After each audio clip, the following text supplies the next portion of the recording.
et Filii, et Spiritus Sancti, descendat super vos et maneat semper. You can turn back now, or learn the stuff they don't want you to know.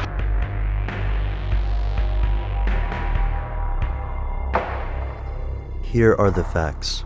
On September 28, 1978, a nun named Sister Vincenza found Pope John Paul I dead in his chambers. John Paul had held the papacy for little more than 30 days, one of the shortest papal appointments in history. Officially, the cause of death was listed as a heart attack. The public, already reeling from the death of the previous pope, was shocked to see that John Paul's reign ended so soon and so unexpectedly. After all, this pope seemed unique and promising. Since the day of his ascension to the papacy, rumors abounded. Would this pope move the church toward a more supportive stance on birth control? Would he reveal long-held Vatican secrets or drive corruption and crime out of the organization? We'll never know for sure. But in the days following his death, the public demanded to know more about the Pope's last days, and the answers they received were, to many, unsatisfactory. To skeptics, the Vatican's initially fuzzy details are simply a result of saving face and preventing panic. Yet others are not pleased with the official explanation, and they believe that Pope John Paul I was assassinated.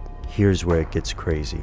Researchers such as David Yallop believe that the Pope was assassinated because he intended to expose corruption in the Vatican at the highest levels, including information about the Vatican bank's improper financial activities within the world of organized crime. In Yallop's book, In God's Name, he argues that two key bankers, Paul Marcinkus, the head of the Vatican Bank, and Roberto Calvi of the Banco Ambrosiano, were involved in corrupt activities and had ties with secret organizations. For example, Calvi was a member of P2, a secretive Italian Freemason lodge. Italy has a long history of corruption on the part of secret societies, from the mafioso to Masonic fraternities, and it was common knowledge that P2 members were in the Vatican. But could they actually have had the motivation and the means to assassinate a pope? Yallop's evidence is far from conclusive, but there are several troubling details. First, no autopsy was performed. Second, no death certificate was issued. The world of conspiracy theorists hinges on details like these, and it's no surprise that people across the world have cried foul on the Vatican based on their interpretation of the events. But how much of this could be accurate, and how much could be baseless rumor? David Yallop certainly felt his research was solid, and has even gone on record offering to donate the proceeds of his book to charity if the Vatican will investigate his argument. To this date, the Vatican hasn't taken him up on the offer.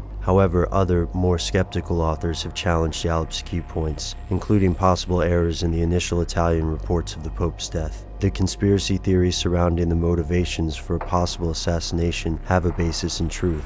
It's no secret that the Italian state has often struggled against organized crime, but who could give us more information about this event? The banker Calvi died unexpectedly, just before news of financial corruption at the bank went public. Paul Marcinkus died in 1990, refusing to discuss his role in several earlier scandals at the bank. Sister Vincenza was spirited away to a distant convent once she discovered the Pope's remains. She passed away in 1984. To skeptics, Pope John Paul I's death was an unfortunate event, and the allegations of foul play don't have merit. But to others, it's a textbook example of something they don't want you to know. Come? Non è. Noi ricordiamo tutti le grandi